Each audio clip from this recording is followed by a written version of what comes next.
Эреңиш эки балбандын ат үстүндөгү алышуусу, балбандар белгиленген убагытта кармашы бири-бирин аттан эңип алуусу керек. Дал ушул ыкманы колдонуу менен бүгүнкү Нооруз майрамына карата эреңиш кармашуусунда 80 кг чен менен атаандашын аттан оодарып түшкөн Асылбек Эремкулов көрүүчүлөрдүн колдоосуна ээ болду. Ал 3 балбанды катарынан жеңип, 3-чү орунду камсыздады.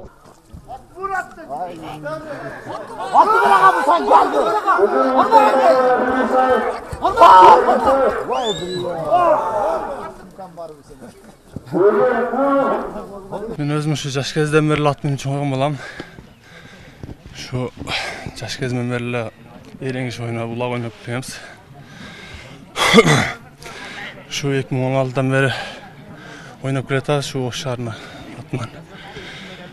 Ошондой эле көчмөндөр оюнун ойноп келатабыз. Şu erежелери атка жакшы отуруп, күчтүү кармаш керек.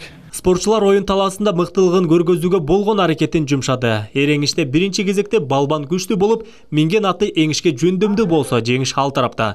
Эң негизгиси кармашта күчтүү эле эмес, акылды иштетүү да маанилүү. Бул жолку оюнда атаандаштарынан айырмаланган 25 жаштагы Бекболсун Абдрасулов техникалык ыкмаларды колдонуу аркылуу биринчи орунду камсыздады.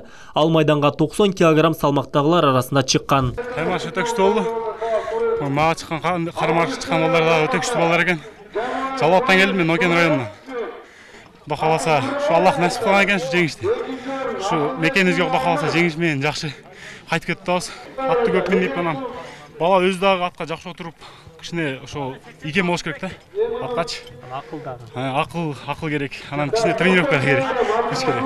Ош облустук ат майданында уюштурулган улуттук ат оюндары Нооруз майрамына карата өткөрүлдү. Ош облустук дене тарбия жана спорт башкармалыгы уюштурулган иш-чарага жалпы 1 миллион 300 миң сом каралган. Анын ичинен ат оюндарына 250 миң сом жана бир автоунаа коюлса, балбандардын эреңиш мелдешине 50 миң сом каралган. Эреңиш боюнча мелдештер өтүп жатат. Бүгүн Кудай кааласа бул мелдештерди жыйынтыктайбыз. Эртеңки ошо финалдардын ортосунда гүлүктөрдүн жарыштары болот. Бул чоң аттардын жарышы 22 километрге, ошондой эле кунандардын жарышы болот. Азыр командалар келип каттоодон өтүп атат. Бишкек, Жалал Абад, Баткен, Ош облусунун гүлүктөрү келди. Эреңиш ат үстүндөгү салгылашууда куралынан кандайдыр бир себеп менен ажырап калган жоокерлердин кармашуусуна шартталган. Майдан талаасында бул алышуу өтө зарыл болгондуктан бара-бара каршылаштардын алышуусу спорт оюндарынын катарына кирип, бүгүнкү күнгө чейин ойнолуп келет. Кичинекей кезимен атын чоңойгон балам айылда. Ушу эреңишке кызыгып, былтыры Чыңгыз Айтматовдун 90 жылдыгында биринчи месттен алып, ушу эреңиштен мастерди алгам. Ушу Кыргызстандагы бөлөк мамлекеттерде желең көтөрүп, жакшы ийгиликтерди жаратсам дейм дагы. Ал да ошондой максаттарым бар. 9-классымдан баштап эңишип жүргөм.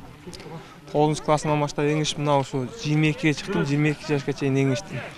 Кудай кааласа бүгүн бирди алдык, ушу 100 килограммга чейин весте. Нооруз майрамынын алкагында Ош облустук ат майданында улуттук ат оюндарынын көк бөрү, ат жабыш, эреңиш боюнча мелдештерди өткөрүү пландалган.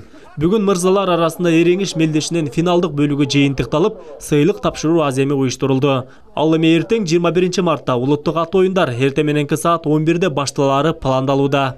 Адыл Акжол уулу, Самат Сейдамат уулу, жаңылыктар.